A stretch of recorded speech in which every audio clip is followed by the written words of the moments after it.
আজ যারা জুজুর ভয় দেখাচ্ছেন বাংলাদেশে নারীদেরকে, ইসলামী আন্দোলন একামতে দিন যারা আছে, এরা যদি ক্ষমতায় যেতে পারে আপনাদের ঘর বন্দি করে রাখবে। এই জুজুর ভয়টা দেখানো হচ্ছে না। বাংলাদেশের জামাতে ইসলামী বাংলাদেশের শ্রদ্ধাভাজন আমির, আমার মনে হয় কেউ যদি জিন্দা আল্লাহর ওলি দেখতে চায় ওই লোকটার যেন দিকে তাকায়। টাটকা ওলি। আমরা ওলি আল্লাহ খোঁজার জন্য সিলেটে যাই, সিলেটে যেখানে যাওয়া দরকার ওখানে যাই না। এক কথা বলেন না,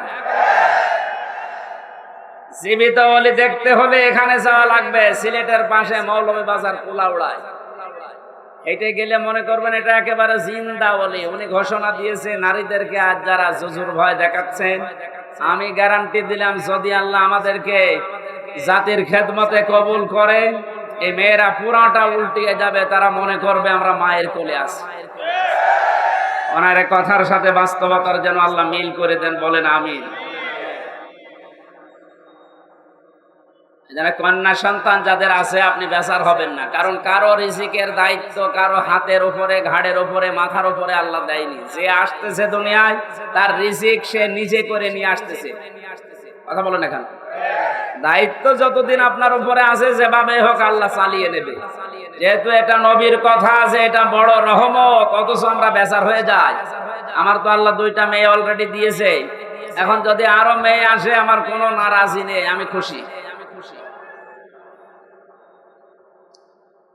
দ্বিতীয় নম্বরে হাদিসের ব্যাখ্যা শুধু বলছে, নবীজি জানিয়েছেন যারা মেয়ের বাবা আছো, মেয়েটা যখন কোনো বাড়িতে আসে ফেরেশতা পর্যন্ত বাড়িতে নাজিল হয়ে যায়। কোন ছেলে আসলে ফেরেশতা নাজিল হয়, এ কথা কোরআনেও নেই, হাদিসেও নেই। অথচ মেয়ে মানুষ আসলে ওই বাড়িতে আল্লাহ ফেরেশতা আগে পাঠায়। ফেরেশতারা আসার পরে মাথার উপরে হাত দেয়, ওই কন্যা সন্তানকে উদ্দেশ্য করে বলে এটা একটা দুর্বল দেহ, এটা দুর্বল দেহ থেকে বের হয়ে এসেছে। এই মেয়েটাকে যারা আদর যত্ন করবে, এর পেছনে শ্রম দেবে, দ্বীনের শিক্ষা দেবে, সৎ পাত্র থেকে পাত্রস্থ করবে, কিয়ামত পর্যন্ত আল্লাহর সাহায্য ওই বাবা মা গার্জিয়ানের উপরে থাকবে। বলেন সুবহানাল্লাহ। যেন আল্লাহর এই বড় দয়া, বড় রহমত আমরা যেন বেজার না হই কোনোদিন। মেয়ে হওয়া মানে স্ত্রীর উপরে রাগ না, আপনার রাগ হচ্ছে আল্লাহর উপরে, কারণ ওটা তার স্ত্রী বানায়নি, বানিয়েছে কে? দ্বিতীয় নম্বরে বেশি সবচাইতে বড় দয়া আল্লাহর পক্ষ থেকে, অথচ মানুষ বেজার হয়ে যায়, তার নাম মেহমান। নাম কি? এটার সাথে বাস্তবতার মিল আছে। যত ধনী মানুষ হোক, মেহমান আসলেই কেমন যেন মন খারাপ হয়ে যাচ্ছে। অথচ মেহমান যখন আসে, নবীজি বলেন সে তার নিজের খোরাকি সাথে নিয়ে আসে। বলেন সুবহানাল্লাহ। বিশ্ব নবী জানিয়েছেন 3 নম্বরে বৃষ্টি, 4 নম্বরে আল্লাহর নবী বলেন রোগ ব্যাধি।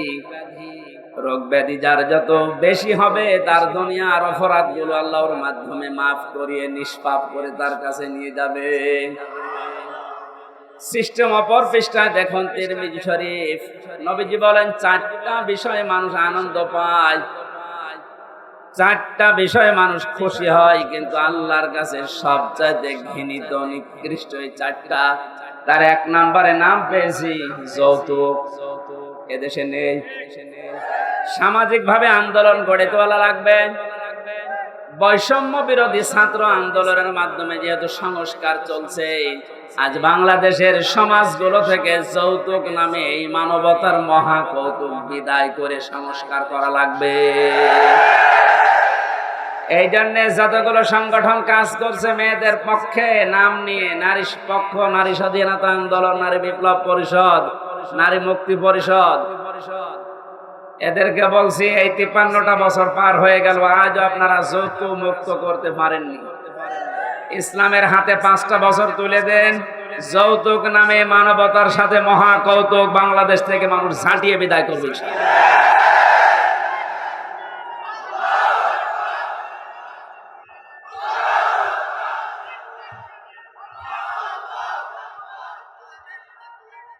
গাইবান্ধাবাসী 2 নম্বরে পেয়েছি আল্লাহর কাছে।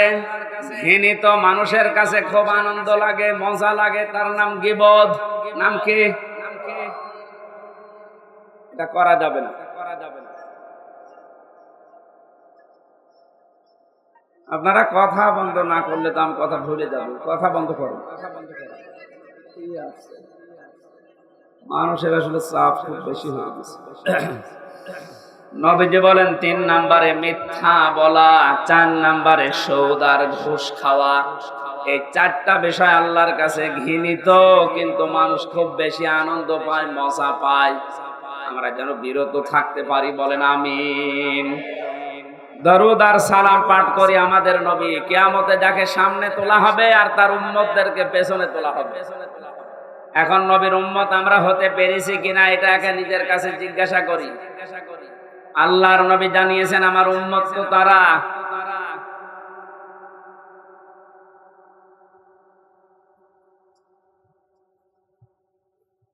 সূরা আরাফের ভেতরে 2 জায়গায় আল্লাহ আয়াতটা দিয়েছেন, উম্মতি মুহাম্মদী, যে আমি মুহাম্মদুর রাসূলুল্লাহর উম্মত। এ কথা যদি কেউ ঘোষণা দেয়, দাবি করে, সে যেন মানুষকে ন্যায় এবং ইনসাফের দিকে ডাক দেয়।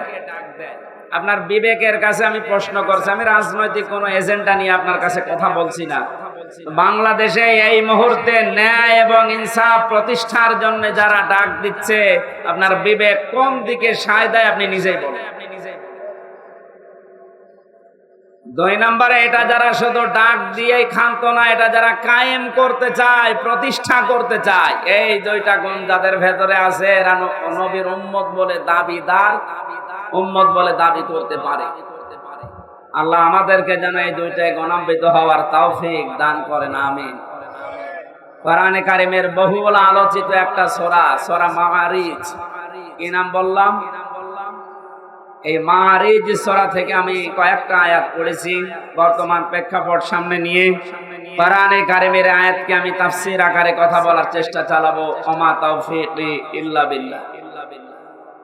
জবান খুলে আগে একটু তেলাওয়াত করেন, আউযু বিল্লাহি মিনাশ শাইতানির রাজীম, বিসমিল্লাহির রহমানির রহিম, ওয়ালা ইয়াসআলু হামীমুন হামীমা। আজকের আলোচনার বিষয় হচ্ছে মুক্তিপণ। কি বললাম? জবান খুলে বলেন, কি বললাম? এটা আমি বানিয়েছিলাম জেলখানায় থাকতে 22 সালে। বাংলাদেশের এই উত্তর অঞ্চলের ইসলামী আন্দোলন জামাতে ইসলামের শ্রদ্ধাভাজন সহকারী সেক্রেটারি জেনারেল, আপনাদের বিভাগের কৃতি সন্তান জনাব এটিএম আজহারুল ইসলাম, উনি আমাকে জেলখানায় থাকতে বলেছিল, হামজা এই বইটা পড়ো, অনেক তথ্য জাতিকে দিতে পারবা, প্রোডাক্টিভ মুসলিম। ওর ভেতর থেকে আমি একটা সাবজেক্ট বানিয়েছিলাম কোরআনে কারিমের এই আয়াতের সাথে। ওখানে বাংলা লেখা দেখেছিলাম, এর নাম হবে মুক্তিপণ। কি বলেন তো? এই শব্দটা নিয়ে আজকে আমরা ব্যাখ্যামূলক কথা বলবো ইনশাআল্লাহ। এখনো আওয়াজ আসছে কানে?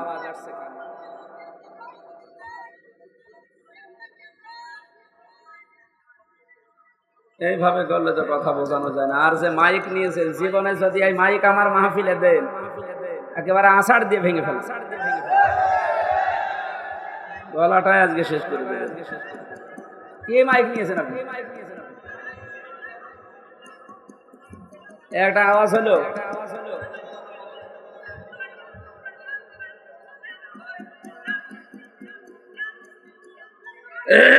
না গোল করেছে আজকে, না আসায় ভালো ছিল। হাসানের আর মাহফিল কোনোদিন নিবা না, ছাতা কিছু জানে না, বোঝে না, আন্দাজে মাহফিল বলি যে এত করে যে টাকা পয়সা আমার দরকার হয় কম দিয়ে। আপনি জেলা শহরের মাইক নেবেন, রংপুর থেকে মাইক নিয়ে আসা যায় না? কোথায় বাদাম বিক্রি করে মাইক নিয়েছেন? এত জোরে আওয়াজ দিয়েও যদি আওয়াজ না শোনা যায়, আপনারা নিজেদের আওয়াজ একটু বন্ধ করেন তো ভাই। হ্যাঁ, একটু আওয়াজ বন্ধ করেন। আপনাদের বিভাগের সন্তানের কাছে পাওয়া বই থেকে যেহেতু এই সাবজেক্টটা বানানো, উনি থাকলে বাইরে আপনাদেরকে শোনাতেন। যেহেতু উনি এখনো ভেতরে, আমরা আশা করছি খুব তাড়াতাড়ি আল্লাহ আমাদের ভেতর ওনাকে ফিরিয়ে দেবে। কি আপনারা চান না? এই কথা বলেন না কেন? মাওলানা মামুনুল হক উনি আমার সাথে পাশের রুমে আমারে ছিল। মাঝে মাঝে জামাতে ইসলামী বাংলাদেশের যে মানুষগুলোকে বিনা অপরাধে ফাঁসি দেওয়া হয়েছে, আমি এই কথা সিঙ্গাপুরে, মালয়েশিয়া কয়েকদিন আগে এখানে বলেছিলাম। এই জালেম যারা এ দেশে 17 বছর জুলুম করে গেল, এই জালেমদের দোসর এখনো ওখানে পালিয়ে আছে। ওরা যে ওই দেশের রাষ্ট্রদূত যারা পররাষ্ট্র মন্ত্রণালয় আছে, ওদের কাছে নালিশ দিয়েছে যে উনি যুদ্ধ অপরাধী যারা মামলার আসামি তাদের পক্ষে কথা বলে। এটা যদি আমার অপরাধ হয়ে থাকে, আবু সাইদ সহ বাংলাদেশের হাজারের উপরে কয়েকদিন 5 তারিখের আগে যারা মানুষকে বিদায় করে দিল, এরা কি মানবতা বিরোধী অপরাধী না? আপনি শুধু নিজের দিকে টানবেন কেন? এরা যারা মারা গেছে এরা মানুষ না?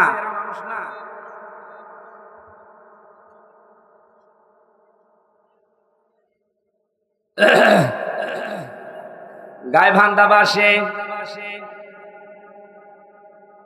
কিয়ামতের একটা কঠিন পরিস্থিতি আল্লাহ আমাদের সামনে তুলে ধরেছেন। এরপরে আয়াতগুলো দিয়ে আরম্ভ করছেন।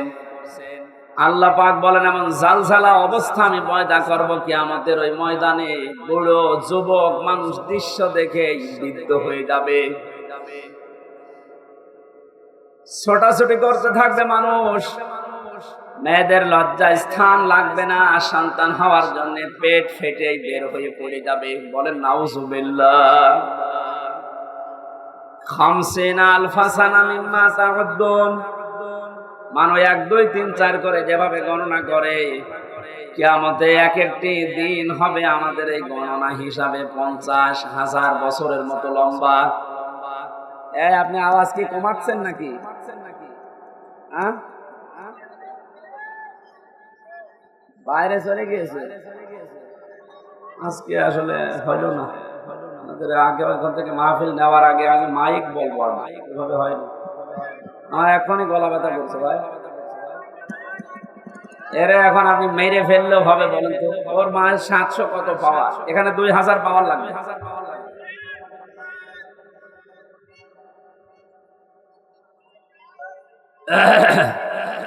ডাক্তার শফিকুল ইসলাম মাসুদকে দিয়ে যে কাজ হবে, এখন কে দরবেশ বাবারে দিয়ে সে কাজ হওয়ার কথা?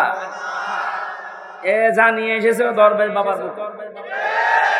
এখন লাগবে শফিকুল ইসলাম মাসুদের মতো। এ কথা বলছে না কেন? আপনি পাবেন কোথায়? এই জন্য তো আমার কষ্ট হয়ে যাচ্ছে। এরকম একটা দৃশ্য আল্লাহ সামনে যখন নিয়ে আসবেন, আল্লাহ পাক আমাদেরকে সতর্ক করছেন, কোন বন্ধু কিন্তু বন্ধুর পরিচয় পর্যন্ত দিতে রাজি হবে না। আজ বাংলাদেশে আমরা একটা বাস্তব অভিজ্ঞতা দেখতে পেলাম, বন্ধুর পরিচয় দেওয়া না, বন্ধু অনেককে পরিচয় করিয়ে দিয়েছে। এই যে অবৈধ আনিসুল হক করে যখন ধরেছে, ও যদি নিজে চলে যেত, ধরা খাওয়ার পরে বলছে আমারে ওরে নিবেন না, দরবেশ। কেন? ও যে বললো আমি নৌকার মাঝি। কিসের মাঝি? ভালো করে তাকান, সালমান। ওরা আশ্চর্য হয়ে গেছে যে মানুষ এত নিচে নামতে পারে। বাঁচার জন্য মানুষের দুনিয়ায় যদি এই করে, তাহলে বোঝা যাচ্ছে দাড়িটা এটা নবীর সুন্নত হিসাবে রাখে না, এটা ধোঁকা দিয়ে বোকা বানানোর জন্য রেখেছিল। আল্লাহ বলেন কিয়ামতে সব চাইতে বড় আপন বন্ধু যারা, এ মানুষগুলো নিজেরা নিজেদেরকে পরিচয় দেবে না।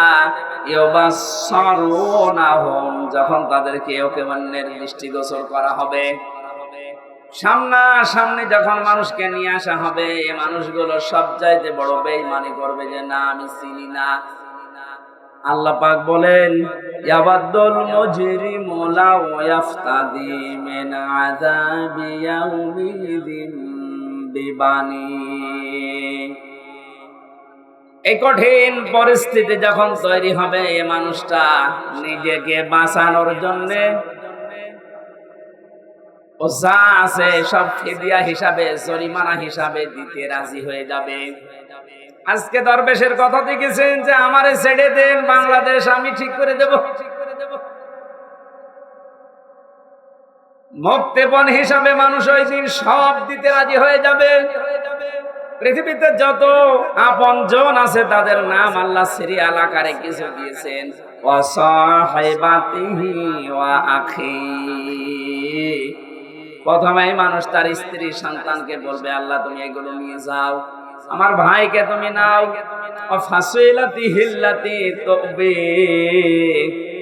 এই দুনিয়ায় যারা তাকে আশ্রয় দিত, দলীয় লোক, সামাজিক লোক, বংশের লোক, যারাই তাকে আশ্রয় প্রশ্রয় দিত, এই মানুষগুলোকে বলবে আল্লাহ এগুলো দিয়ে দিলাম। বলেন নাউজুবিল্লাহ।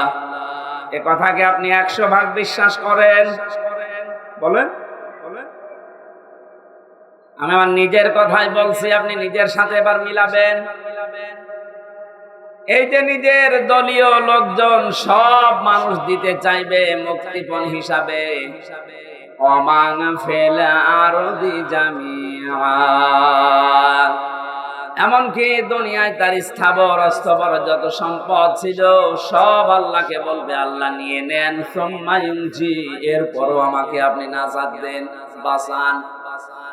মুক্তিপণ হিসাবে যেগুলোর নাম বললাম, নিজের স্ত্রী সন্তান, ভাই ভগ্গর, দলীয় লোক, দুনিয়ার সব স্থায়ী অস্থায়ী সম্পদ, ওর আর কিছু আছে, সব দিতে রাজি হবে। কোরআন বলছে এরপরেও বলবে আমাকে বাঁচান, আমাকে ছেড়ে দেন।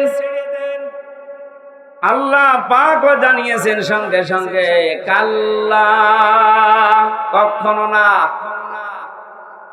ইন্নাহা লাযা, অবশ্যই আমি আল্লাহ তাকে জাহান্নামে লাজার দরজা দিয়ে প্রবেশ করাবো। সরে বলেন নাউজুবিল্লাহ। আল্লাহ যদি গ্যারান্টি দেয় তার ভেতরে কোনো ফাঁক ফোকর থাকার কথা?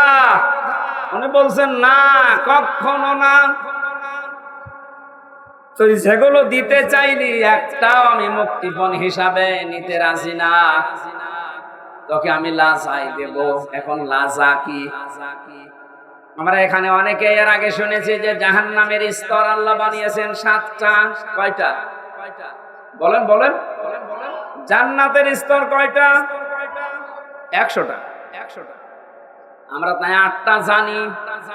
কোরআনে কারীমের ভেতরে 100টার উপরে জান্নাতের স্তর আল্লাহ সাজিয়েছেন।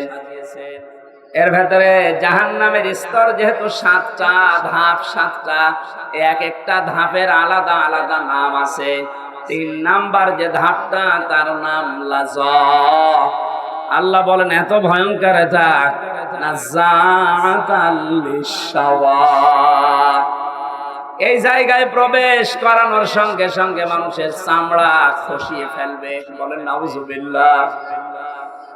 এই পৃথিবীতে যত রকমের শাস্তির জায়গা আমি জীবনে যত দেখেছি, এই যে আয়না ঘরের নাম এখন শুধু শুনছি, আগেও বলতে পারতাম কিন্তু আমার বলতে দেয়নি। আমিও মাটির নিচে ছিলাম, গুম হয়েছিলেন এই যে আপনাদের এলাকার সন্তান। কত মানুষ গুম হয়েছিল এই দেশে। অনেকে বলেছে কি করেছে যে তাদের এত কিছু বলা লাগবে, গালি দেওয়া লাগবে। বাংলাদেশে যদি জালেমেরা কিচ্ছু না করে থাকে, ওদের শাস্তি দেওয়ার জন্য, বরদোয়া করার জন্য আয়না ঘরে যথেষ্ট। আমি শুধু নাম শুনেছি, এদের বাস্তবতা কত নির্মম। একটা পশুর সাথেও মানুষ এত নিকৃষ্ট আচরণ করে না। আমার সাথে যে মাওলানা ছিল মুফতি ফখরুল ইসলাম, উনি বলছিলেন আমাকে নিয়ে প্রথমে আমার এই হাঁটুর ভেতর দিয়ে হাত দিয়ে হ্যান্ডকাপ দিয়ে 24 ঘন্টা বেঁধে রাখতো একটা তারের সাথে। শুধু টয়লেট করার জন্য 1.5 থেকে 2 মিনিট সময় দিত, খাওয়া দাওয়ার জন্য কয়েক মিনিট দিয়ে 24 ঘন্টা এভাবে বাঁধা, ঘুম নেই। একটু ঘুম যদি আসে গরম দিত। আপনি বলেন তো, কোন বিড়াল বেঁধে রাখে মানুষ, পাখি খাঁচার ভেতরে রাখে, তারপরে তো কঠিন আচরণ করে। এরপরেও যদি জালেমরা নিজেদের জুলুমের ফিরিস্তি খুঁজে না পায় যে কি করেছি আমি, আমার পদত্যাগ করা লাগবে।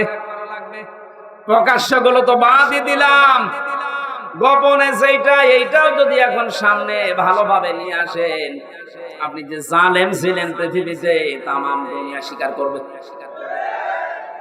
এই জন্য উপদেষ্টার যারা আছে তাদের একজন আসিফ, এই ছেলেটা জানিয়েছে বাংলাদেশের আয়না ঘর যেখানে যেখানে আছে এগুলো ধ্বংস করা লাগবে না, এগুলো রেখে দেন। মানুষ যেন দেখে বসে যে পৃথিবীর ময়দানে বাংলাদেশ নামক জায়গায় একটা জালেম ছিল। জালেমদের জন্য আপনি মায়া দেখায় অনেকে এখন বলে না কি আর করেছেন। সারা দেশের 18 কোটি মানুষও যদি আপনাকে মাফ করে দেয়, আমি আমার বাস্তবতা থেকে বলছি ব্যারিস্টার আরমানের বউ আপনাকে মাফ করবে না। ইলিয়াস আলীর স্ত্রী আপনাকে মাফ করবে না, যে ধোঁকা দিয়ে তাকে বোকা বানালেন যে আমি কিছু জানি না, অথচ প্রমাণ হয়েছে ওনাকে মেরে ফেলা হয়েছে। ও গাইবান্ধাবাসী, এই কথাটা আমি ভেতর থেকে বলছি এই কারণে, কারণ জালেম ছাড়া এখনো পর্যন্ত আমরা দেখতে পাচ্ছি অনেকে জালেমের পক্ষে সাফাই গাচ্ছে। কয়েকদিন আগে গোপালগঞ্জের এক জালেমের দোসর জানিয়েছে, আপা ঘাবড়াবেন না, আপনি ঘাবড়ালে আমরা নরম হয়ে যাই। এখনো এই কথা বলেন, আপনার বিবেক আছে? আপনি জানেন বাস্তবতা কত নিচে নেমেছিল? এই দিককার মানুষগুলো কি, এরা কি মানুষ নাকি? ওইটা তো বলা যাচ্ছে না।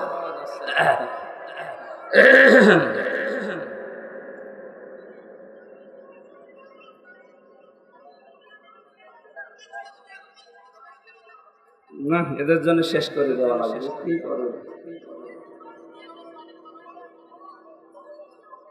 ভলান্টিয়াররা মনে হয় দায়িত্ব পালন করছে না, নাকি এরা এদের বিবেক বুদ্ধি সব ব্যাংকে রেখে এসেছে?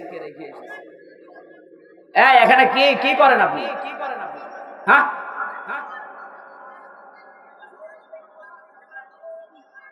এমনিতে মাইক মন মতো না, কোনো আওয়াজ আছে, আবার এরা যদি এত ডিস্টার্ব করে কি হবে?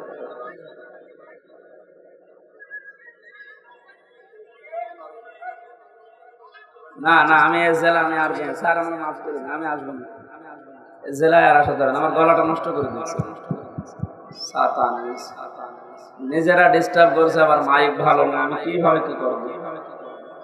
সুবহানাল্লাহ আলহামদুলিল্লাহ লা ইলাহা ইল্লাল্লাহ, সুবহানাল্লাহ আলহামদুলিল্লাহ লা ইলাহা ইল্লাল্লাহ। সাইদ ভাইয়ের মা, মগধ ভাইয়ের মা, ইয়ামিন ভাইয়ের মা, রায়হান ভাইয়ের মা, তোমরা বড়ই ভাগ্যবতী, আনলে ধরাই দিনের জ্যোতি। সালাম জানাই তোমায় ফেরেশতা মা, সালাম জানাই তোমায় ফেরেশতা। বলেন মারহাবা। আবু সাইদকে নিয়ে কয়েকদিন একটা ভিডিও চলছিল যে ওরা শহীদ হয়নি, নিজে গুলির সামনে বুক পেতে দিয়ে আত্মহত্যা করেছে। এই কথাটা যদি কেউ মন থেকে বলে থাকে, আহলে হাদিসের নামে নাকি একটা লোক এই কথা জানিয়েছে, এই কথাটা যে বলেছে ও যদি তওবা না করে ওর ঈমান চলে গেছে। কারণ এই যে শহীদ, এই শব্দটা গরু ছাগলের নামের আগে লাগানো হয় না। এই কত দামি শব্দ জানেন? মানুষ যেন শহীদের বিরুদ্ধে মুখ দিয়ে কিছু না বলে, আল্লাহ মুখের উপরে নোটিশ দিয়েছে, ওয়ালা তাকুলু লিমান ইয়ুকতালু ফি সাবিলিল্লাহি আমওয়াত বাল আহয়াউ ওয়ালাকিন লা তাশউরুন। আল্লাহ পাক সূরা বাকারার 154 নম্বর আয়াতে জানিয়েছেন, ওই মুখ দিয়ে কোনোদিন কথা বলবি না যে আবু সাঈদ এমনি মারা গেছে, না শহীদ হয়েছে, মরে গেছে, জীবনও বলবি না, ও জিন্দা। বাল আহয়াউন, শুধু জিন্দা না। আল্লাহ পাক বলেন মানুষের মুখ দিয়ে বলার পরে যেহেতু ধারণার একটা জগৎ আছে, মনের একটা জগৎ আছে, ধারণা করতে পারে মানুষ যেমন মরে গেছে। আল্লাহ ধারণার উপর নোটিশ দিয়েছেন, ওয়ালা তাহসাবান্নাল্লাযীনা কুতিলু ফি সাবিলিল্লাহি আমওয়াতা বাল আহয়াউন ইনদা রাব্বিহিম ইরসাকুন। আমি তো বাস্তব কথা বলছি, ভালোভাবে খেয়াল করেন। এটা সূরা আলে ইমরানের 169 নম্বর আয়াতে আছে। আল্লাহ পাক বলেন পৃথিবীর মানুষেরা ধারণাও করবে না, মুখ দিয়েও তো কোনোদিন বলবেই না, ধারণাও করবে না যে শহীদরা মরে গেছে। ওরা তো জীবিত এবং আমি আল্লাহর কাছে ওরা খাবার খাচ্ছে। খাবার খেলে মানুষের শরীরে রক্ত গোশত তৈরি হয় না, হয় না? বলেন না কেন? এটার প্রমাণ গায়বান্দারে সাব্বির না কি জানো, সাকিব। কবরে দেওয়ার 1 মাস পর যার শরীরে রক্ত পাওয়া যায়, বলেন তো সে যদি খাবার না খাবে শরীরে রক্ত পেল কোথায়? নবীজির চাচা হযরতে হামজা রাদিয়াল্লাহু তাআলা আনহু, উনি যখন শহীদ হন তাকে 70 টুকরা করেছিল কাফেররা। এত রাগ ছিল তার উপরে, তার লজ্জা স্থান পর্যন্ত কেটে 3 টুকরা করেছে। যুদ্ধ শেষ হয়ে যাওয়ার পরে নবীজি বললেন, নিয়ে আসো লাশের টুকরাগুলো। বিভিন্ন জায়গায় তারা ছড়িয়ে ছিটিয়ে দিয়েছে, সব এক জায়গায় করে আল্লাহর নবী নিজের পাগড়ি মোবারক দিয়ে ঢেকে দিলেন লাশটা। মাথা থেকে হাঁটু পর্যন্ত ঢাকা হয়েছিল, বাকি হাঁটু থেকে পা পর্যন্ত বেরিয়ে যায়। নবীজি নিজেই লতা পাতা পাহাড় থেকে নিয়ে এসে ওই জায়গাগুলো ঢেকে কবরের ভেতরে দিয়ে বললেন, মাবুদ, আমার চাচা হামজার উপরে আমি এখন পর্যন্ত রাজি আছি। তোমাকে বলছি দয়া করে তুমি আমার চাচা হামজার উপরে রাজি হয়ে যাও। ও গাইবান্দাবাসী, নবীজি যদি কবরের পাশে দাঁড়িয়ে চাচার পক্ষে কথা বলতে পারে, আল্লাহ নারাজ হয়ে যাবে? বলেন। মদিনাতে একবার ঢল হয়েছিল 30 বছর পর, বিশাল আকারে ঢল। এ ঢলে হযরতে হামজার কবর ভেঙে স্রোতের মতো রক্ত আসছিল। ওই সময় যারা ছোটবেলায় যুদ্ধ করেছিল এখন তারা বয়স্ক হয়ে গেছে, মুরব্বী। রক্ত আবিষ্কার করতে গিয়ে দেখে অনুসন্ধানে 30 বছর আগে উহুদের ময়দানে নবীজির চাচা হযরতে হামজা শহীদ হওয়ার পর কাফের কর্তৃক যেখানে যেখানে আঘাতপ্রাপ্ত হয়েছিলেন ওই জায়গাগুলো দিয়ে এখন ফিনকি দিয়ে রক্ত বের হচ্ছে। উনি যদি খাবার না খাবেন 30 বছর পরে ওনার শরীর থেকে রক্ত আসবে কোত্থেকে? এজন্য বাংলার জনগণ সাবধান, মুখ দিয়ে তো বলবেনই না, ধারণাও করবেন না যে যারা শহীদ হয়ে গেল এরা মারা গেছে। কোরআনের পাখিকে আজ অনেকে বলে মরে গেছে, না উনি মারা যায়নি, ওনাকে মেরে ফেলা হয়েছে। মুরব্বির সাথে আমি 10 মিনিট দেখা করেছিলাম 22 সালে। কি সুন্দর কথাবার্তা, কি সুন্দর হাসি। আমার তো একদিন পরে পরে আমরা সংবাদ পেতাম ওখানে, এত কঠিন অবস্থায় আমার রাখতো। যেদিন উনি মারা গেছে তার পরের দিন পেপারে দেখলাম যে উনি মারা গেছে। বাইরে এসে দেখলাম যে ভিডিওগুলো হাসপাতালে নিয়ে আসার সময়, বের করার সময় যে হাসিটা দিয়েছিল, কোন অসুস্থ মানুষের মুখ দিয়ে ওই হাসি বের হওয়ার কথা না। অনেকে ধোঁকা দিয়ে বোকা বানিয়ে জেলার আর সোফার এখন স্বীকার করছে যে আমরা উপরের নির্দেশে এটা করেছি। আমাদেরকে বলা হয়েছিল যে স্বাক্ষর করে বলেন যে নির্বাহী আদেশে ছেড়ে দেবে। আমরা এই প্রসেস শেষ করে দিলাম। এই যে ডাক্তার মোস্তফা জামান নামে এই কোলাঙ্গার উপরের নির্দেশ পেয়ে শেষ পর্যন্ত সারা বিশ্বের আলেমদের মাথার মুকুট আমরা যাকে মনে করি, এই যে তাফসীর মাহফিলের জনক যিনি পৃথিবীতে, বিশেষ করে বাংলাদেশে তো হবেই, তাফসীর মাহফিলে শব্দ শুনলে মানুষ মনে করে আল্লামা সাঈদী।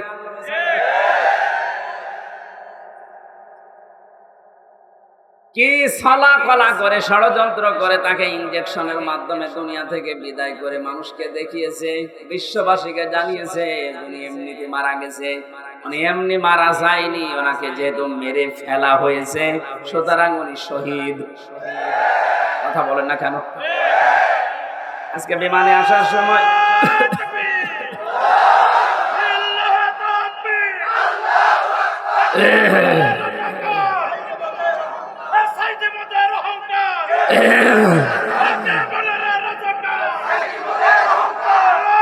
আলহামদুলিল্লাহ, আজকে মিরপুরে নামাজ ছিল 10 নম্বরে, মিরপুর ঢাকা।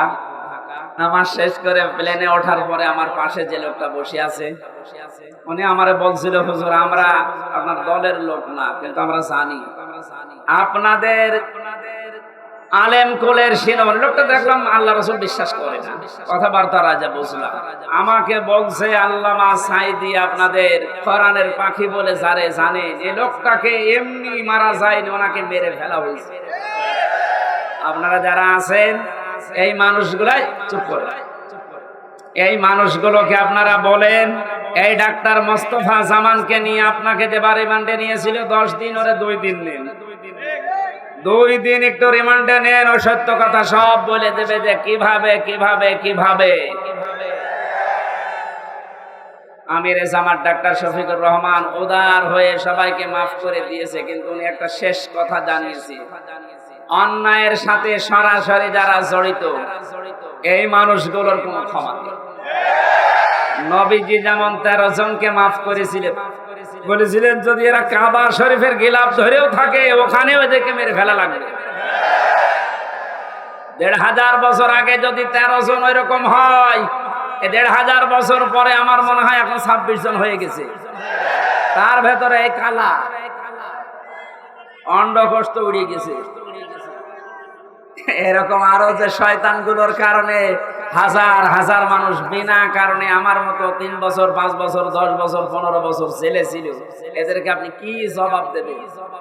মাফ করে দিলেই সব হচ্ছে? কেউ যদি জালেমকে মাফ করে দেয় সেজন্য মুসলিমের উপর অবিচার করে। এজন্য ভুক্তভোগী যারা, আমরা তো জানি, আমার মেয়েটা আমারে চেনে না, ছোটটা, আমার মনে কি দুঃখ বলেন তো? আমি যদি অপরাধ করতাম আপনি আমার অভাবে রাখতে পারতেন, কিচ্ছু জানি না। সুখের সংবাদ, গত পরশুদিন আমার মামলা সব ঢিসমিস হয়ে গেছে। কারণ বিচারপতি দেখার পরে বলছে কি দেখে বিচার করব, এর ভেতরে তো কোনো মাল নেই।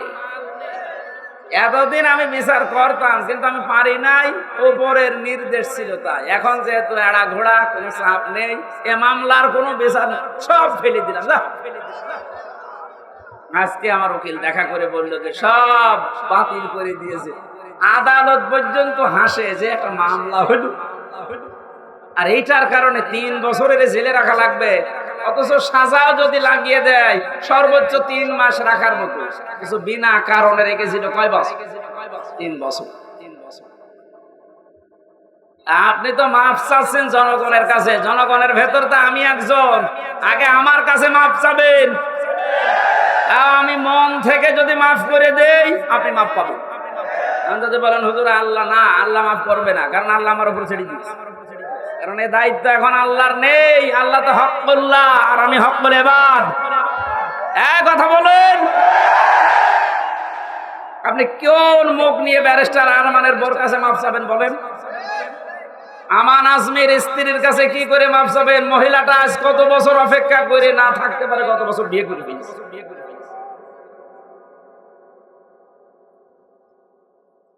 শয়তান পর্যন্ত মনে হয় কান্নাকাটি করেছিল, কিন্তু জালেমদের মনের ভেতরে একটু দয়া আসে না। এত বড় কঠিন হয় মানুষ, একটু জানিয়ে দিতে পারতেন আপনি গোপনেও যে আপনার স্বামী বেঁচে আছে, আপনি ধৈর্য ধরেন, বের হবে। আপনি মেরে না ফেলে বাঁচিয়ে রাখলেন, আর আমরা জানি যে উনি নেই। মেরে ফেললে হয়তো ব্যারিস্টার আরমানের স্ত্রী অন্য জায়গায় বিয়ে করবে, যদি সংবাদ পেত যে আমার স্বামী নেই। এমন অবস্থায় রেখেছিলেন এর 8টা বছর, এত তারপরও কোনো অপরাধে জড়ায় নাই। ভাগ্য ভালো। কথা বলে না কেন? অন্য কোন সাধারণ মেয়ে লোক হলে কত জায়গায় পৌঁছিয়ে দিত। 76 বছর বয়সে এখন শুনছে নাকি বিয়ে করে, আর তাদের বয়স 35 বছর 32 বছর। এই সমস্ত বয়সে নিজের যৌবনকে যারা 8টা বছর স্বামী আছে কি নেই এই দোদুল্যমান অবস্থায় নিজেকে কন্ট্রোল রাখতে পারে, এগুলো আল্লাহর টাটকা নির্ভেজাল ওলি। অনেকে ফতোয়া দিয়েছিল আল্লাহর ওলি মহিলা এই পৃথিবীতে একজন আছে, এ দেশে যদি কেউ জান্নাতে যায় মানবতার কন্যা জান্নাতে যাবে। শয়তান এগুলো শুনতো আর হাসতো, আল্লাহ তুমি আমারে শয়তান বানিয়েছো। গাইবান্ধাবাসী যে আয়াতটা দিয়ে আমি কথা শুরু করেছিলাম, এবার আসেন আল্লাহ বলেন এই যে নাজ্জাআতাল লিশাওয়া, এ দরজা দিয়ে প্রবেশ করার সঙ্গে সঙ্গে মানুষের চামড়া খসে যাবে। রিমান্ডে আমিও 10 দিন ছিলাম, আমাকে ওরা শাস্তি দিয়েছিল কঠিন, 11 ঘন্টা টাঙিয়ে রেখেছিল, চোখ কালো কাপড় দিয়ে বেঁধে, হাত হ্যান্ডকাপ দিয়ে, পায়ে ডান্ডা বেড়ি দিয়ে এমন অবস্থায় টাঙিয়েছিলাম 4 ওয়াক্ত নামাজ পড়তে পারি নাই।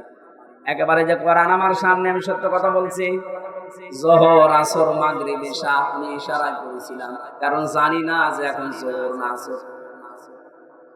মাটির নিচে এমন এক ঘরে নিয়েছিল, ওখানে দিন রাত বসা যায় না। এই কঠিন অবস্থাতে শুধু জিজ্ঞাসা করতাম যে স্যার এখন কি নামাজের সময় হয়েছে, ছাড়ি দিত, নামাজ পড়বা। যে কয়টা অফিসার আমি দায়িত্বে পেয়েছি, কয়েকটা এত খারাপ, এত জানোয়ার, আল্লাহর ভুল ধরতো। বলেন যে লোকটা আল্লাহর ভুল ধরতে পারে তার কাছে আমির হামজা কি? আমরা মাঝে মাঝে এই নখ তুলে নেওয়ার যে যন্ত্রপাতি গুলো আছে নিয়ে এসে বলতে যে নখ তুলে এইগুলো দিয়ে,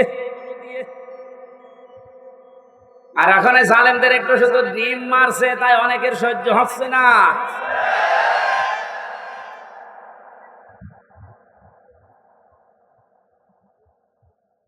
এত বড় কঠিন শাস্তির ভেতরে কেউ 8 বছর 10 বছর, আমি তো কান্নার আওয়াজ শুনতাম মাঝে মাঝে 7 তলা থেকে। কারারক্ষীরা বলতো, এমনকি ওখানে প্রশাসনের যে মানুষগুলো বলতো, হুজুর এখানে অনেকেই 2 বছর 3 বছর 5 বছর আছে, কেউ জানে না। আপনি যদি বাইরে যেতে পারেন বলবেন। ভাগ্যের নির্মম পরিহাস, বের হওয়ার পরে এমন এমন থ্রেট দিয়েছে, যদি কোনো কথা উচ্চারণ করি আমরা দায়ী হয়ে যাব। আল্লাহ যেহেতু নিচে দয়া করে এখন সুযোগ দিয়েছে, বাংলাদেশে শুধু ডিবি অফিসে না, এই ডিজিএফ এর দায়িত্বে যারা আছে, আর্মির এখানে মাটির নিচে আয়না ঘর না, এরকম বহু জায়গায় আছে, যেখানে যেটা আছে খুঁজে বের করে ওখান থেকে সবাইকে তাড়াতাড়ি মুক্ত করিবেন। এটা মানবতার সাহিত্যের সবচাইতে বড় অপরাধ, এই আয়না ঘর, এই গুম। আজকে বিশ্ব গুম দিবস ছিল। বাংলার মানুষেরা এ কঠিন কঠিন শাস্তির পরও আমরা ব্যারিস্টার আরমানের দিকে তাকিয়ে দেখলাম ওনার মাথার চুল উঠে গেছে কিন্তু চামড়া ওঠে নাই। আর আল্লাহ বলেন নাজ্জাআতাল লিশাওয়া, এই লাজা দিয়ে প্রবেশ করার সঙ্গে সঙ্গে মানুষের আগে চামড়া উঠে যাবে। এখন আপনি টের পাচ্ছেন তো কঠিন, কত বড় ভয়ঙ্কর জায়গা। এই লাজার ভেতরে আল্লাহ বলেন তাদউ মান আদবারা ওয়া তাওয়াল্লা, তাদেরকে লাজা ডাকতে থাকবে যারা সত্যকে সত্য জানার পরে পিঠ ফিরিয়ে চলে গেছে। এই দেশে 8:30 থেকে 9:30 থেকে আরাম আরম্ভ করেছি, এখন 10:30 বাজতেছে। 1 ঘন্টায় যত কথা বললাম, একটা কথা কোরআনের বাইরে, হাদিসের বাইরে মন মতো বলেছি। কোন উদাহরণ যদি দিয়েছি কোরআনের সাথে মিলিয়ে দিয়েছি। এই সত্য পথের দিকে আপনাকে আমি আহ্বান জানাচ্ছি। আমরা এক জালেম থেকে মুক্ত হয়ে পৃথিবীর আর কোন জালেমের হাতে ধরা দিতে চাই না। আমরা এখন কোরআনে কারিমের বাস্তব অভিজ্ঞতা দেখতে চাই, কারণ এই দেশটা 53 বছর স্বাধীন হয়েছে, বাবা চালিয়েছে অনেক দিন, আমরা দেখলাম, আমি দেখি নাই, মুরব্বী দেখেছি, স্বামী চালিয়েছিল, আমি দেখি নাই, কারণ আমার 92 সালে জন্ম, মুরব্বীরা দেখেছে, চাচা চালিয়েছিল, আমি দেখেছি না, কানে জানি না, শুনেছি, গোবরটা তো দেখলাম, ভাবিরটাও দেখেছি, সবাই তো সবার মতো চালিয়েছে, এখন শুধু দেখতে বাকি আছে যে কোরআন দিয়ে দেশ চললে কেমন দেখা যায়।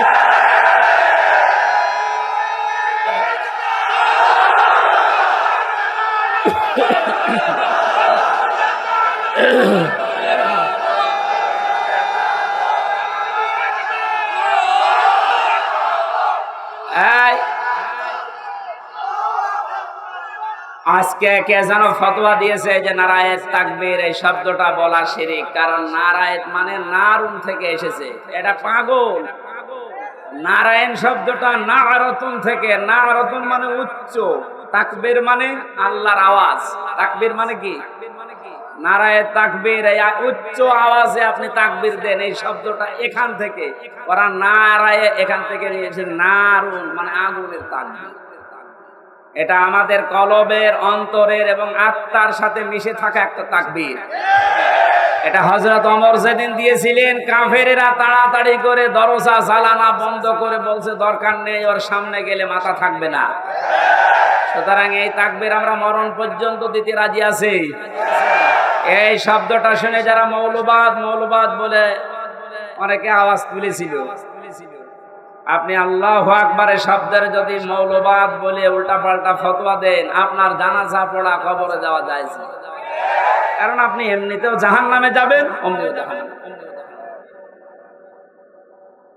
তাহলে সত্য পথের দিকে ডাকার পরে আমরা চাই চর্ম চোখে দেখতে যে কোরআন দিয়ে চললে কেমন দেখা যায়। যেহেতু আল্লাহর সাহায্য এবং বিজয় আমরা কিছুটা কিছু দেখতে পেয়েছি, অনেকে এখানে এসেছে এশার নামাজে হয়তো পড়তেও পারেন, ইযা জাআ নাসরুল্লাহি ওয়াল ফাত, কেন যখন আল্লাহর সাহায্য আপনি আসবে তখন বিজয় দেখতে পাবেন। বিজয়ের ভেতরে যতগুলো কাজ আছে তার অন্যতম একটা কাজ হচ্ছে আরাআইতান নাসা ইয়াদখুলুনা ফি দীনিল্লাহি আফওয়াজা। সত্যিই যদি আল্লাহর সাহায্য এসে যায় তখন আপনি বিজয় পাবেন। আমার তো মনে হয় এত বড় বড় মহারথীরা এই 17 বছর চেষ্টা করে জালেমের একটু চুল পরিমাণ নড়াতে পারে নাই, কিন্তু ছাত্ররা যা করে দেখিয়েছে, এই বৈষম্য বিরোধী ছাত্র আন্দোলনের এই নেতারা, আমার মনে হয় আল্লাহ আবাবিল পাখির মতো তাদের কাজে লাগিয়েছে। এটা নিঃসন্দেহে আল্লাহর সাহায্য এবং বিজয়। আরে বিজয় আসলে যে 7টা কাজ হয়, তার 1 নম্বরের কাজ হচ্ছে দলে দলে পালে পালে মানুষ ইসলামে প্রবেশ করবে। এই 26 দিনে আমরা যেটা দেখতে পেলাম, কথা বলেন না কেন, 25 দিনে 5 তারিখ থেকে 30 তারিখ পর্যন্ত তাকান, কত হিন্দু আমিরে জামাতের হাতে হাত দিয়ে মুসলমান হয়ে যাচ্ছে, কত জালেম পর্যন্ত নিজের জুলুম স্বীকার করা ইসলামে আসতেছে। আজকের একটা জরিপ পেয়েছি,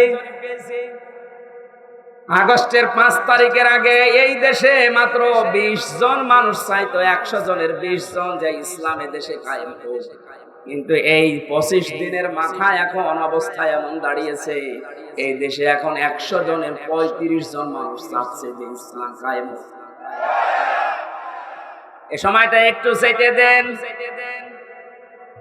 বাংলাদেশে যারা একামতে দিনের দায়িত্ব পালন করে, এই মানুষগুলোর যে ইখলাস আমি দেখেছি, আমি তো বাস্তব ওয়াজ করছি ওনার সাথে, আমি 4 দিন থেকে জেলখানায় একেবারে পাশাপাশি আমি দেখেছি লোকটার আমল, লোকটার ঈমান।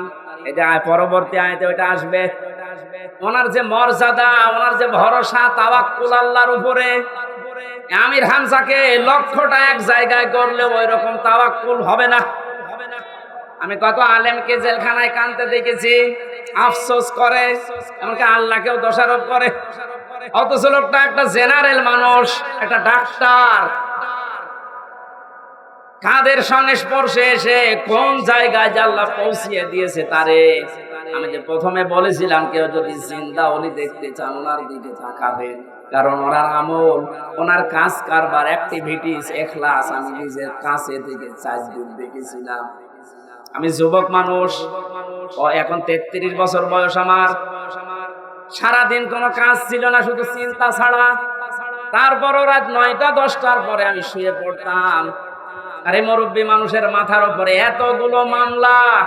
ওনার ছেলে, ওই সময়ও ছেলে, ওনার স্ত্রী অসুস্থ, ওনার সহকর্মী সহযোদ্ধা যারা আইছে হাজার হাজার পালিয়ে বেড়াচ্ছে, হাজার হাজার জেলে। ওনার দলের প্রতীক নেই, দল নিষিদ্ধ। এরকম কঠিন মুহূর্তে লোকটার চেহারার ভেতরে চিন্তার কোন ছাপ নেই। প্রতি সপ্তাহে 4টা 5টা করে হাজিরা দিয়ে দিয়ে এই যে 8-9 ঘন্টা গাড়িতে থাকা লাগতো। যখন জেলখানায় এসে পৌঁছাতো রাত 9:30 10টায়, বলতাম স্যার খাবার খাবেন না? আপনার এই যে এখানে কিছু দুষ্ট লোক আছে, ওদের মাধ্যমে মোবাইল পাওয়া যায়, চুরি করে নিয়ে এসে দেয়। আমার বলছে, হামজা মোবাইল দিয়ে করব কি? কেন? আপনার সন্তান আছে, ছেলে, আপনার স্ত্রী অসুস্থ, আপনার দলের লোক সব পালিয়ে বেড়াচ্ছে, একটু খোঁজ নেবেন না? আমারে যেটা শুনিয়েছে ওই কঠিন মুহূর্তে, আমারে বলছে, হামজা আমার সন্তান সহ, স্ত্রী সহ, আমার সহকর্মী সহযোদ্ধাদেরকে আমি আল্লাহর হাতে রেখে এসেছি। আমার তো একেবারে পুরোপুরি বিশ্বাস ওই দিন থেকে যে ওনার এই তাওয়াক্কুলের কারণে এই 25 দিনে 20 থেকে 35-15% মানুষ ইসলামে আসা বেড়ে গেছে। এখানে মানুষগুলোর এখলাসের আপনি দাম দিতে শেখেন। এদেশের দেশপ্রেমিক হিসাবে যদি এখন 1 নম্বরের তালিকায় থাকে, যারা ভুয়া ভুয়া তুলেছিল তাদের এখন মানুষ চিনে ফেলেছে। বাংলাদেশের একজন প্রতিযশা আলেমে দিন মুফতি কাজী ইব্রাহিম বাইরের দেশ থেকে ঘোষণা দিয়েছে, মানে কিন্তু পাগল ছাগল না, 10 জন আলেম যদি এই দেশে থাকে, ঘোষণা দিয়েছে এই বাংলাদেশে যদি কেউ দেশপ্রেমিক বলে দাবি করে, সেটা 1 নম্বরের জামাত আর শিবিরেরা। বাকিগুলো যারা এগুলো তুলতেছে, এই কথা শোনে নাকি? কথা শোনে নাকি? বাকি যারা এগুলো তোলে অধিকাংশ গুলোই মিথ্যাবাদী, দেশপ্রেমের ধোঁয়া তুলছে যে আমি দেশপ্রেমিক, অথচ শরীরের ভেতরে দেশপ্রেমের কোনো চিহ্ন নেই। পায়ে যে জুতা দিয়ে আছে বিদেশি জুতা, গায়ে যে শার্ট দিয়েছে বিদেশি শার্ট। হ্যাঁ, কথা বলে না কেন? এমনকি মাথার চুলেং কাটিং তাও বিদেশি, বিরাজ করে এসেছিল বিদেশি, এমনকি বিয়ে করেছে তাও বিদেশি। কি বলছে? দেশ শয়তান এগুলো দেখে হাসতো। এখন মনে হয় শয়তানের হাসি একটু বন্ধ হয়েছে।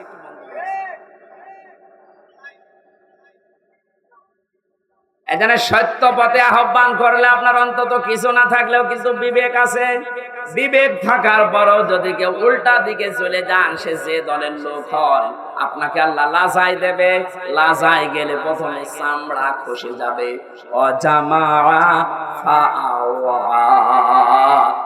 আল্লাহ পাক বলেন, 2 নম্বরে দুনিয়ায় যারা মাল সম্পদ জমা করে আর মনে করে এটা স্থায়ী ভাবে থাকবে, এটা আজকে অনেকেই 17 বছর মনে করেছিল। এই জন্যই তো পদ্মা সেতুর চাইতেও একজনের টাকা বেশি। এই দরবেশের টাকার পরিমাণ দেখেছেন, শুধু ঋণ ছিল 36,000 কোটি টাকা। পদ্মা সেতু বানাতে 2 নাম্বারই করে লিখেছে মাত্র 32,000 কোটি। তার মানে ওর টাকা দিয়ে আরেকটা বানানো যাবে। এই আয়াতের সাথে 100 ভাগ মিলে গেছে। ওরা মাল সম্পদ জমা করে আর মনে করে এটা স্থায়ী ভাবে আমার কাছে থাকবে, এ আর হাতছাড়া হবে না। আল্লাহ এমন ভাবে ধরেছেন, চোখ বন্ধ করার সময় দেয়নি। এই কথাগুলো বলতে বলতে আল্লাহ মানুষের কিছু আচরণ এবার তুলে ধরবেন। এবার আমি সহ যারা বসে আছি প্রত্যেকে আল্লাহর এই আয়াতের সাথে মিলান। ইন্নাল ইনসানা খুলিকা হালুয়া, অবশ্যই আমি আল্লাহ মানুষকে বানিয়েছি অস্থির চিত্তরূপে। সব সময় মানুষ শুধু ব্যস্ত ব্যস্ত ব্যস্ত। 2 নম্বরে ইদা মাসসাহু শাররু জাযুআ, যখন তাকে কোনো অকল্যাণ স্পর্শ করে তখন হায় হতাশ করে, তখন একেবারে পাগলের মতো হয়ে যায়। ওয়াইদা মাসসাহুল খায়রু মানুআ, যখন তাকে কোনো কল্যাণ ভালো কিছু পায় তখন ওই লোকটা কৃপণ হয়ে যায়। মানুষের কিছু চরিত্র বর্ণনা করছিলেন আল্লাহ রাব্বুল আলামিন বলেন, মানুষ অস্থির, বিপদে পড়লে মানুষ হায় হতাশ করে, নিয়ামত পেলে কৃপণ হয়ে যায়, কিন্তু তারা না। ইল্লাল মুসাল্লিন, মুসাল্লিরা বাদ দিয়ে কারা বাদ? আমরা এখানে যারা আছি মুসল্লি কিনা বলেন তো? বলেন বলেন। জীবনে যাই করেন না কেন ফরজ নামাজ ছেড়ে দেবেন না। মুসল্লি যারা আছে তাদের এবার আল্লাহ 12টা গুণ দিচ্ছেন। সব মানুষের ভেতরে আগের বর্ণিত এই গুণগুলো আছে। এরা অস্থির, নিয়ামত পেলে এরা কৃপণ হয়ে যায়, বিপদে পড়লে হায় হতাশ করে, কিন্তু মুসল্লিদের ভেতরে এগুলো থাকবে না। মুসল্লিদের ভেতরে যেহেতু এগুলো থাকবে না, আর আমরা মুসল্লি দাবি করছি, কোরআন বলছে তোমাদের ভেতরে 12টা গুণ থাকা লাগবে। কয়টা? আজকে এই 12টা গুণের কথা শুনে বাড়ি নিয়ে যাবেন, তাহলে এই মাহফিল সাকসেস হবে। কথাগুলো আমরা বলছি, এই মাহফিলটা যেহেতু এতিমদের জন্য দিয়েছে, ওনারা বারবার পেছন থেকে খোঁচাচ্ছে যে আমাদের টাকা পয়সা কিছু দরকার এতিমের জন্য। 3-4 মিনিট সময় দিচ্ছি, 12টা গুণ আমি বলবো। যারা যাচ্ছে ওনাদের কাছে সর্বোচ্চটা একেবারে শেষ, বাড়ি যাওয়ার ভাড়া রেখে বাকিটা দিয়ে দেবে। আপনি রাখবেন না ভাই। আমার আশপাশে যদি আর কোনো জায়গায় অনুষ্ঠান আছে, মনে হয় যে পীরগঞ্জে আছে একটা, এরপরে কোথায় কোথায় যেন আছে আমি মনে নেই সঠিক, এলাকায় আসলে এশার নামাজের পরে আমারে তুলে দিয়ে আর মাইক নেবেন, জেলা শহরের পাওয়ারওয়ালা মাইক। আমার আজকে গলাটাও ব্যথা করছে। যারা যাচ্ছে কই লোকজন করে। আমি পারিবারিক জীবন নিয়ে মেয়েদের জন্য 2টা বই লিখেছিলাম, জেলখানায় বসে বসে কোর্ট করে, বাইরে এসে ওটা পাবলিশ করেছি। ওই যে গাড়ি আছে ডানে, আপনার মেয়ের জন্য, বিশেষ করে মেয়ের জন্য আর বর জন্য নিয়ে যাবেন। ওদেরকে আগে পড়াবেন, পারিবারিক জীবনে স্বামীর সাথে অশান্তি হবে না ইনশাআল্লাহ। ওটা দেওয়ার সময় অবশ্যই নিয়ে যেন। ওই যে ডানে গাড়ি আছে। আব্দুল করিম ভাই 10,000 টাকা পাঠিয়েছে, জোরে বলেন মারহাবা। মাওলানা নজরুল ইসলাম ভাই 10,000 টাকা, লিল্লাহে তাকবীর। আলেমরা টাকা দিচ্ছে, আর যাদের টাকা আছে এরা কি করছে? আবু বকর সিদ্দিক ভাই পাঠিয়েছেন 5,000 টাকা, জোরে বলেন মারহাবা। আবু তালিব সরকার ভাই পাঠিয়েছেন 3,000। আল্লাহ রাব্বুল আলামিন এই আলেমদের এবং একামতে দিনের এই খাদেমের, এমনিতে তারা মাসলুম, এই 15 বছর এই মাসলুম মানুষগুলোর টাকা যেন আবু বকরের সাথে কবুল করেন। এই ওঠাউঠি করে এফিডেভিট করা আছে। গোলাম মোস্তফা ভাই এ মাহফিলের জন্য এতিমদের 10,000 টাকা, বলেন মারহাবা। আল্লাহ যেন তার জীবনের বিপদ আপদ গুলো দূর করে দেয়।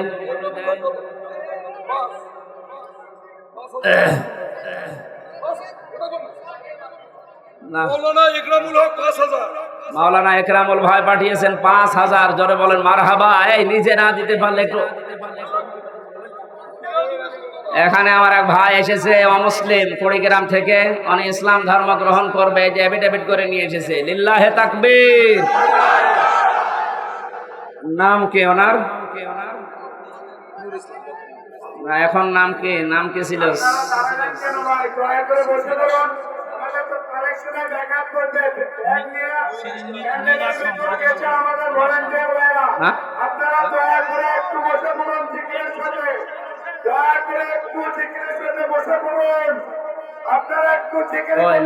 আপনাদের এলাকার আমাদের ব্যাগগুলো হারিয়ে যাবে, আপনারা একটু বসে পড়ুন। শুনেন, এখনই আমাদের একজন হিন্দু ভাই ইসলাম গ্রহণ করবে। আপনার সবাই বসে পড়ুন, সবাই বসে, এক্ষুনি বসে পড়ুন, সবাই বসে পড়ুন, এক্ষুনি ইসলাম গ্রহণ করবে।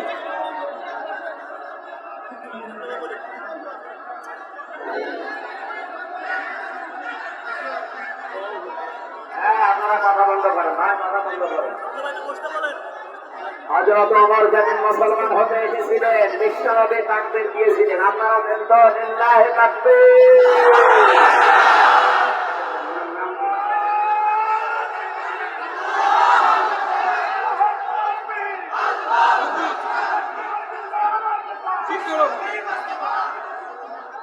ওনার নাম ছিল পূর্বের নাম সেরে নিরাসন, এখন বর্তমান নাম পছন্দ করেছে মোহাম্মদ নূর ইসলাম। ওনাকে আমরা কালেমা পড়ানোর মাধ্যমে আমাদের ইসলাম ধর্মে দীক্ষিত করবো ইনশাআল্লাহ। এই আপনারা কথা বন্ধ করুন। বিসমিল্লাহির রহমানির রহিম। লা ইলাহা ইল্লাল্লাহ মুহাম্মাদুর রাসূলুল্লাহ আশহাদু আল্লা ইলাহা ইল্লাল্লাহু ওয়াহদাহু লা শারীকা লাহু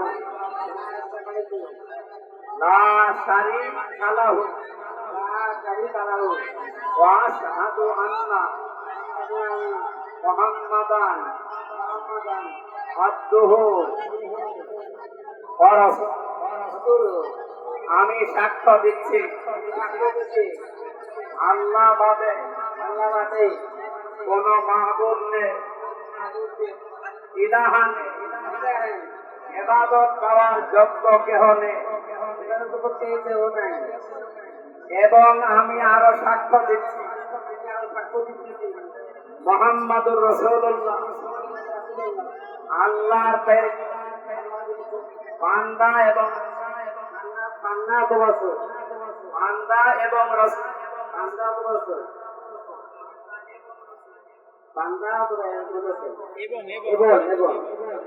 এই মুহূর্তে উনি আমাদের ভেতরে নিষ্পাপ, আমাদের সবারই গোনা অল্প কম বেশি আছে, ওনার এখন আর কোনো গোনা নেই। আমরা এই সকল মুসলিমদের ভাইয়ের পক্ষ থেকে আমরা ওনাকে বুকে আলিঙ্গন করছি। বিল্লাহি তাকবীর।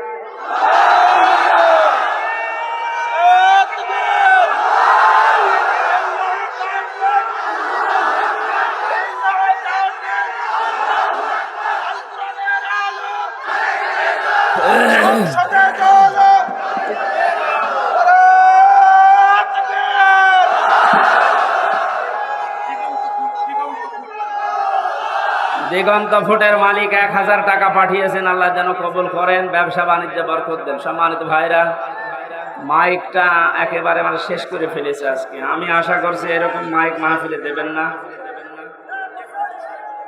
একটু আমরা এখনো মজলুম অবস্থায় আছি এবং মুসাফির অবস্থায় আছি। বসেন ভাই, তারপর অসুস্থ অবস্থায় আছে, যে যেখানে দাঁড়িয়ে আছেন বসেন তো।